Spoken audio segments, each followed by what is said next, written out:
모두의 채용 톡톡 구독, 좋아요, 알림 설정 부탁드려요.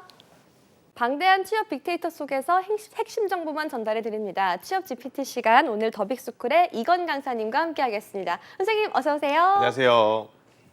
네, 오늘 취업 GPT 시간은 어떤 주제를 가지고 함께 이야기해 볼까요, 쌤? 오늘은 최저임금에 대해서 한번 이야기를 해보려고 합니다. 요새 굉장히 핫한 주제잖아요. 맞아요. 최저임금. 듣기만 해도 이제 어떤 내용이 펼쳐질까 궁금해지는데 좀 더 맞습니다. 자세히 소개해 주세요, 쌤.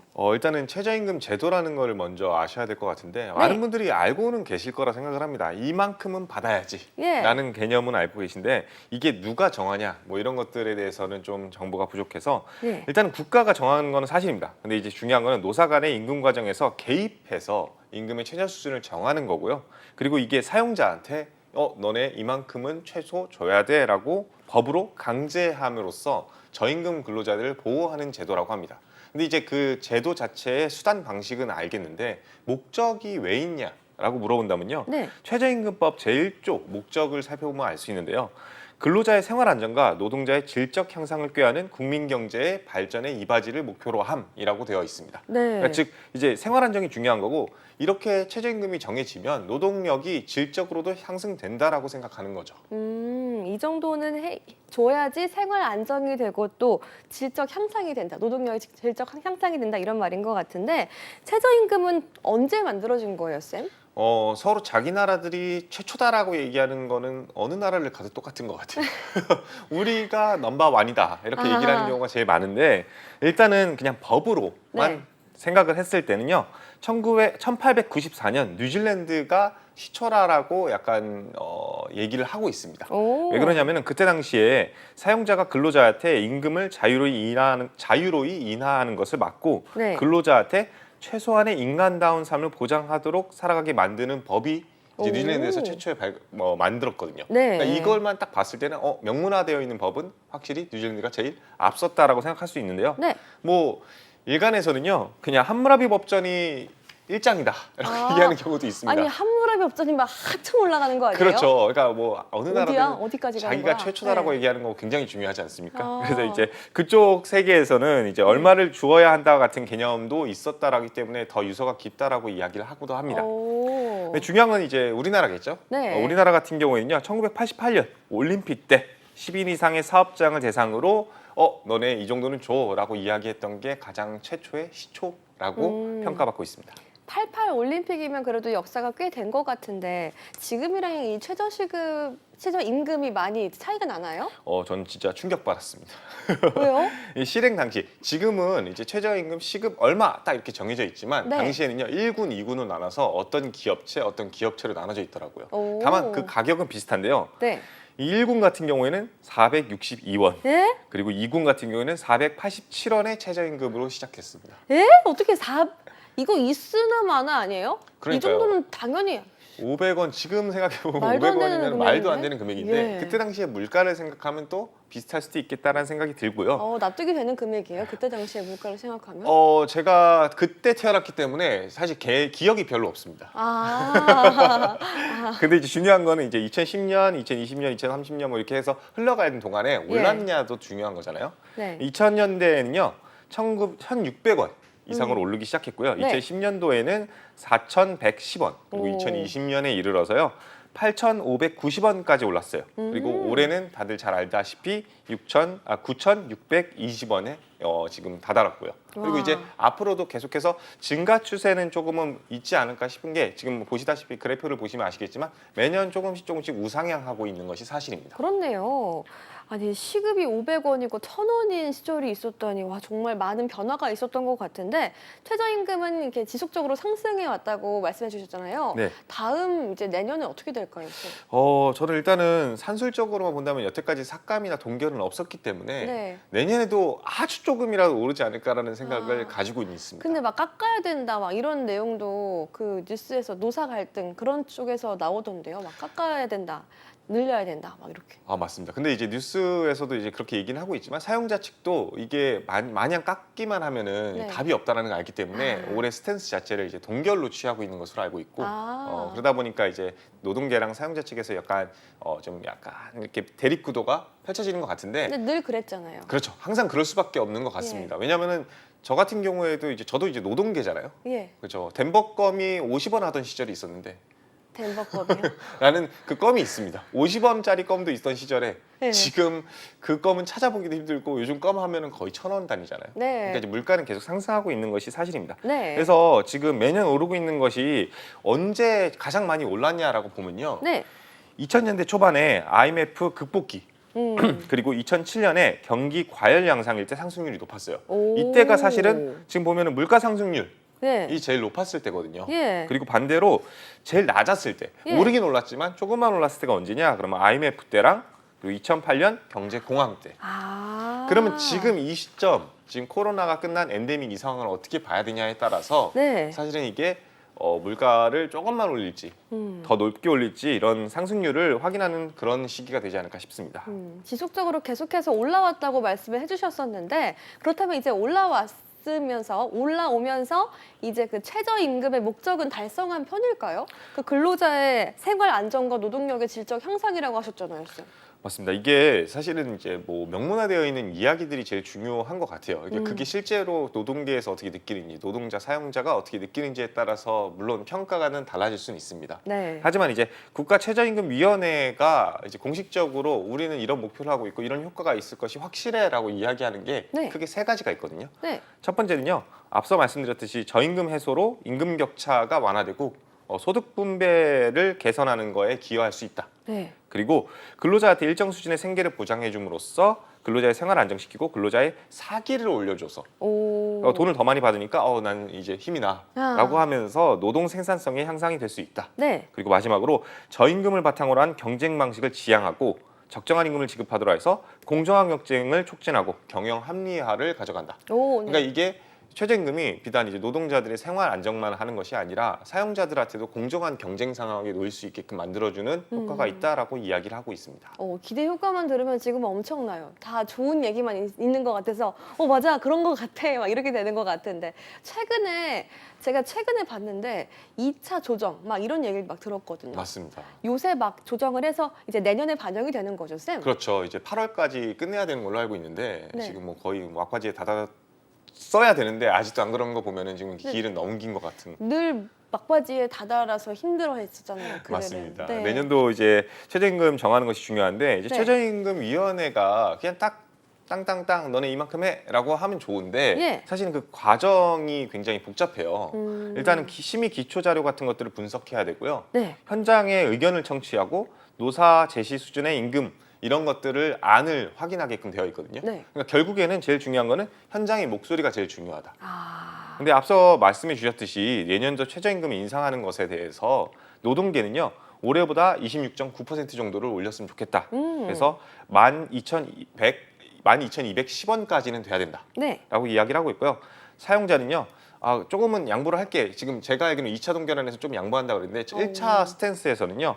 지금 같은 금액으로 9,620원에 동결했으면 좋겠다라고 이야기를 했습니다. 근데 말씀해 주신 대로 이제 조금 노동자 측에서도 살짝 최근에 낮춘 걸로 알고 있고 사용자 측에서도 살짝 올린 걸로 알고 있습니다.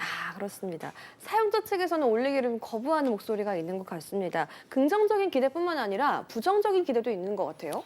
이게 아무래도 이제 제일 중요한 거는 물가 상승률과 비례한다라고 이야기했는데 네. 물가가 먼저냐 임금이 먼저냐 닭이 먼저냐 달걀이 먼저냐 이런 구조인 것 같아요. 그러다 보니까 이제 최근에 인플레이션이 크게 일어나고 있는 게 사실이잖아요. 네. 뭐 지금 당장에 마트만 가더라도 굉장히 비싸다는 생각을 많이 느끼고 있고 맞아요. 뭐 가뜩이나 저 같은 경우는 이제 회사가 이제 성수에 있는데 네. 성수에 있는 근처에 있는 술집이라든지 아니면 고깃집 같은 데 가도 음료 소주 한 병에 막 6,000원 막 이렇게 하는 6,000원이요? 그쵸. 이거 마시라는 거야 말라는 거야 그렇죠. 정말. 거의 뭐 위스키를 마시라는 느낌까지 와.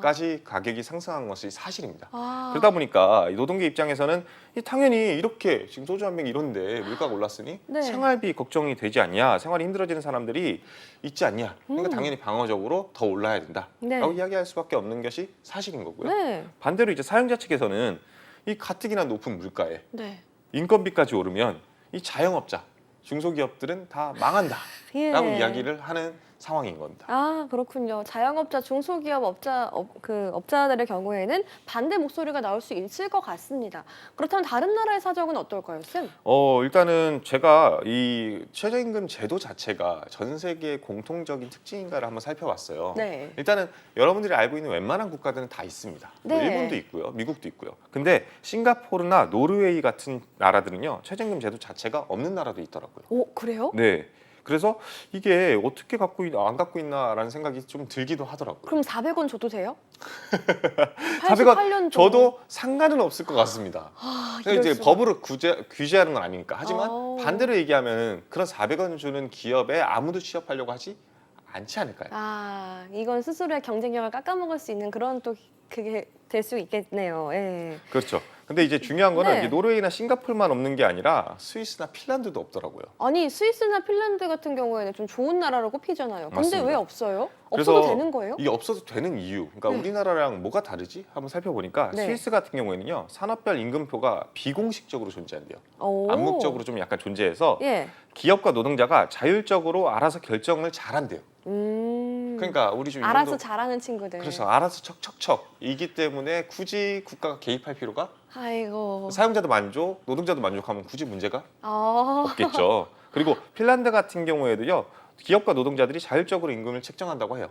그래요? 그러니까 이 자율성이 확실히 보장이 되니 그리고 둘이 짝짝꿍이 잘 맞으니 이게 가능한 거였어요?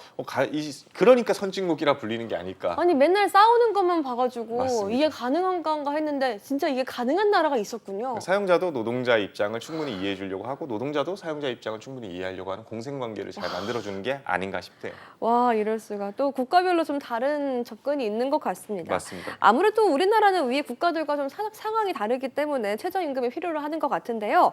그래도 최저임금 인상이나 동결 다 틀린 말은 아닌 것 같다라는 생각이 들고 있습니다. 별다른 해결 방법은 쌤 더 없을까요? 맨날 이렇게 싸우기만 하면 답이 없잖아요.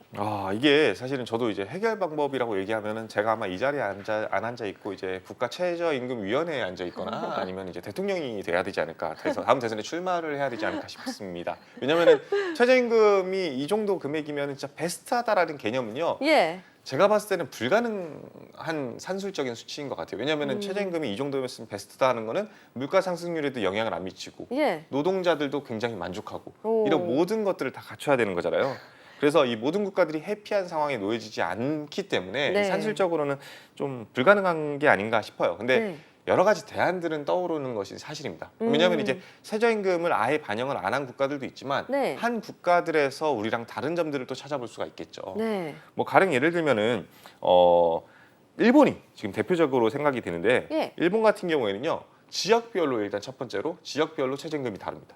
오. 그러니까 뭐 예를 들면 우리나라로 치면은 서울과 뭐 이제 부산이 다르고 강원도랑 이제 광주가 다르고 약간 이런 느낌이라고 생각하시면 될 것 같고요. 네. 그리고 중요한 건 또 업종별로도 세세하게 그 최저임금을 나눠놨다라고 해요. 오. 그래가지고 차등 지급을 적용하고 있는데 이제 이런 사례가 있으니까 이거를 뭐 전문가분들이 모르시진 않을 거 아닙니까? 그러다 보니까 이제 우리나라에서도 이런 것들이 있다는데 한번 해보는 게 어때라고 논의는 시작되려고 하고 있는데 반대의 목소리도 만만치 않다라고 합니다. 당연히 그거를 어떻게 명문화해서 나눌 것이냐 그리고 이게 이거보다 최저임금이 더 낮아야 되는 이유에 대해서 어떻게 설명할 것이냐 라는 거에 대한 분명 현실적인 문제가 있기 때문에 네. 아직까지는 논의 단계에 있어서 적용될지는 좀 미지수이긴 합니다. 그렇다면 이제 취업 GPT 시간에 이 최저임금에 대해서 다룬 이유는 제가 이전에 전국 일자리 톡톡에서 시급 최저임금으로 소개할 때가 간혹 가다가 있거든요. 그런 내용 때문일까요? 아니면 뭐 다른 이유가 있을까요, 쌤? 일단은 첫 번째로 이제 통상임금이나 최저임금을 훨씬 상회하는 대기업에 취업하려고 하시는 분들이라고 한다면 네. 뭐 사실은 큰 문제는 없다고 생각을 합니다. 왜냐하면 대기업 같은 경우에는 최저임금이 인상되거나 최저임금 관련해서 이야기 나온다 하더라도 그냥 국가가 어떻게 정하는 거에 그대로 따르는 네. 목소리를 별로 내지 않는 그런 스탠스를 취하고 있거든요. 그러다 보니까 와닿지 않을 텐데 예. 중요한 거는 여기서 최저임금이 정해지면 내년도에 물가 상승률이나 그에 따른 고용, 노동력 그런 움직임을 예측하고 그리고 그거를 현실에 적용해 볼 그럴 필요성이 분명히 어떤 기업에 취업하더라도 있거든요. 네. 이거는 굉장히 중요합니다. 예를 들면은 GS 리테일에서 영업 관리자로 이제 취업을 했어요. 네. 그래가지고 이제 GS 25 편의점들을 관리를 하는데 각 가맹점주들 대상으로 이것저것 이야기할 때 최저임금이 올랐다라고 한다면 당연히 알바생을 구하는 데에 대한 어려움이라든지 아니면 그걸 운영하는 데 대한 어려움을 분명히 영업 관리자들한테 토로할 가능성이 굉장히 높습니다. 그때 어떤 식으로 효율적으로 운영 관리 방안 같은 것들을 금액 기준별로 산출할 수 있을지, 네. 어떤 프로모션을 했을 때 그런 최저임금이 정해졌을 때도 반대로 그만큼의 수익성을 그 편의점주, 가맹점주들한테 보장할지에 대한 이야기들도 분명히 현실적인 이야기거든요. 혹은 더 현실적으로 들어가면요, 이 대기업이 목표가 아니라 나는 중소기업의 애초에 목표로 예. 취업을 하고 싶어요 하시는 분들 같은 경우에는 네. 진짜 현실적인 이야기일 수밖에 없어요. 왜냐하면은 내가 받게 될 노동 임금과 기대값이라는 게 분명히 존재할 건데 네. 그거에 대해서 내가 어떻게 계산되고 내가 어느 정도의 권리를 갖고 있는지에 대해서 알아보는 거는 굉장히 중요하겠죠. 근데 대부분은 그냥 하하하 뭐 이만큼 준대 하하라고 하고 들어가는 경우도 많거든요. 그래서 이런 것들은 좀 알아두는 것이 여러분들이 회사에 주는 정보만 의지하는 것이 아니라 내 권리는 내 스스로 쟁취하는 게 아닐까 싶습니다. 네. 근데 제일 중요한 거, 네. 이런 거는 현실이고 이런 거는 또 전략이고 예. 제일 중요한 거는 토론, PT 토론. 이런 거지 않을까 싶습니다. 왜냐하면 면접에서 그렇죠. 면접에서는요, 기본적으로 여러분들한테요, 현재 상황에 대해서 거시적인 안목을 평가하는 경우가 굉장히 많기 때문에 예. 여러분들한테 충분히 나올 수 있는 질문, 그리고 충분히 나올 수 있는 토론 주제일 가능성이 높습니다. 우리 오늘 취업 GPT 시간에 최저임금을 다뤘다고 하더라도 막상 딱 만나면 깜짝 놀랄 수 있거든요. 미리 맞습니다. 준비를 좀 잘 해보시면은 토론과 PT 면접에 있어서 좀 잘 대비할 수 있지 않을까라는 생각이 듭니다. 근데 이게 또 면접에서 질문으로 나올 수도 있다고요? 그렇죠. 어떤 질문으로 나올 수 있을까요, 쌤? 일단은 여러분들한테 이제 최저임금이 얼마인지 아느냐라고 물어보는 거는 잘못된 거는 그 약간 국회의원 청문회 질문 아니에요? 그 가끔 그런 거 물어보던데 최저임금이 얼마인지 아십니까? 지하철 요금이 얼마인지 아십니까? 약간 맞습니다. 이런 거 가끔은 이제 버스 요금도 물어보고 예. 그렇게 물어보는 경우가 있는데 충분히 물어볼 수 있는 질문이죠. 어. 왜냐하면은 이제 이런 것들에 대한 것은 시사 이슈에 얼마나 민감한지에 대한 이야기인 거거든요. 예. 그러니까 단순히 이걸 찬성하냐 반대하냐 입장이 아니라 네. 지극히 알고 있냐 상식 수준에서 물어볼 수 있는 거고 어. 그렇게 올랐을 때 어떤 영향이 우리 산업계에 있을 것 같냐.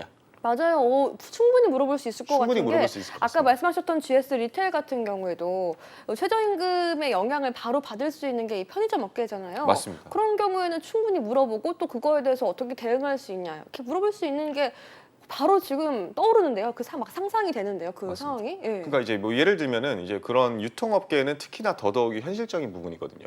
왜냐하면은 이제 물가 상승이 같이 비례할 수 있다라 그랬잖아요. 네. 뭐 제가 이제 정리를 아까 해드렸던 것 중에 하나가 사용자 측에서 왜 반대하냐라는 이야기를 했었는데 예. 사용자 같은 경우에는요, 이제 그 기업이 많은 환경, 특히 중소기업들이 많은 환경에서 네. 이 최저임금이 인상되면은 이제 개인 기업부터 중소기업 고용주까지 진짜 힘들어진다라고 이야기를 해요. 그래서 그 수치가 얼마나 되나 봤더니 우리나라 전체 노동 인구 중에 88%가 개인 사업자부터 중소기업 안에 속해 있습니다. 그러다 보니까 이게 고용의 감소와 실업으로까지 이어질 수 있고 아니면 원가 상승의 실마리가 될 수 있다라는 게 핵심이거든요. 네. 그러면 그거를 역으로 단순히 지식에서 끝내는 게 아니라 네. 실제 사례로 응용해서 가지고 온다면 여러분들을 풀어낼 수 있는 이야기가 굉장히 다양해집니다. 아, 네. 제가 대표적으로 한 군데를 꼽고 싶은 게 무신사예요. 무신사요? 네. 근데 무신사랑 최저임금이랑 딱 와닿지는 않거든요. 쌤 어떤 고리가 있는 거예요? 그렇죠. 이제 무신사 하면은 패션 플랫폼이라는 걸 누구나 다 알고 있을 겁니다. 네. 근데 패션 플랫폼이라는 거는 결국에는 MD 같은 역할들이 굉장히 중요합니다. 소싱을 해서 어떤 특정 아이템들을 우리 플랫폼 통해서 판매를 하고 네. 그러면 이제 그 판매를 할 때 단순히 이거 이쁘다 이 정도 가격에 팔자 나이스 베리 굿 이렇게 하고 끝내면은 네. 아주 좋죠. 네. 그랬을 때는 아마 면접관이 너 도대체 택시비가 얼마나 가는지 알아? 뭐 도대체 버스비가 얼마인지 알아? 분명히 물어볼 겁니다. 아. 왜냐하면은 이게 단순히 판매를 많이 하는 것도 중요할 수 있겠지만 네. MD가 소싱을 할 때 기획자 입장에서는요. 네. 최저임금 상승이 되면 제품 조달 가격이 상승하고 네. 원가 관리를 필요로 한다. 음. 그러면 결국에는 우리 플랫폼에서 판매를 했을 때 어떤 수익 구조가 나올지 수익률 계산까지도 생각할 줄 아는 오. 그런 지원자들이 훨씬 더 선호받을 수가 없겠죠. 네. 그렇기 때문에 여러분들이 이제 이런 유통 쪽이라든지 생산 쪽이라든지 하는 부분에 있어서 원가 관리나 이런 것들에서 전혀 직무와 관련이 없다라고 생각하시기보다는요. 이런 수익비마저도 신경 쓰는 그런 스탠스를 보여주시는 것이 가장 바람직하지 않을까 싶습니다. 최저임금에 대해서 공부를 좀 해봐야겠군요. 맞습니다. 이 취준생분들한테도 큰 도움이 됐을 것 같습니다. 끝으로 하고 싶으신 말씀이 있으실까요, 쌤? 일단은 언제 얼마나 이제 가격이 측정될지는 아직 미지수이긴 합니다. 근데 여러분들이 이게 측정된다, 가타부타라는 이야기들보다는요, 대부분의 취준생들이 한 가지에 매몰되는 경향이 굉장히 많습니다. 네. 예를 들면요, 사형제도 찬성 반대 하면은 머릿속에 이미 다 나쁜 놈들 죽여야 돼 라고만 생각하니까 그냥 무조건 사형제도 찬성을 해버립니다. 예. 그러고 나면요, 반대 논리는 한 번도 생각하지 않아요. 그리고 막상 토론을 시켜왔잖아요. 네. 그러면 갑자기 면접관이 너는 반대해봐 라고 마르르 해버리면 무너지겠네요. 그렇죠. 찬성 논리만 항상 생각해 왔기 때문에 반대 논리를 이야기하기가 어려워지거든요. 그래서 항상 이런 취업 준비나 토론 준비를 할 때는요, 네. 아무리 내가 한쪽의 입장을 조금 더 생각한다 할지라도 반대쪽의 입장을 생각을 많이 해보셨으면 좋겠어요. 그래서 내가 최저임금을 인상하길 원하는 사람이라도 네. 인상하지 원하지 않는 사람들이 어떤 입장이고 어떤 효과가 있길래 라는 생각을 꼭 해보셨으면 좋겠고요. 반대로 동결하거나 좀 낮춰야 된다고 생각하시는 분들도 왜 올려야 될지에 대해서 생각을 많이 해보시면요. 네. 여러분들이 어떤 포지션에 이제 그 배치가 받는다 하더라도 토론에서 굉장히 정말 핫한 인재가 될 것으로 저는 확신합니다. 와, 오늘 취업 GPT 시간 최저임금에 대해서 알아봤습니다. 지금까지 더빅스쿨의 이건쌤과 함께했습니다. 선생님 감사합니다.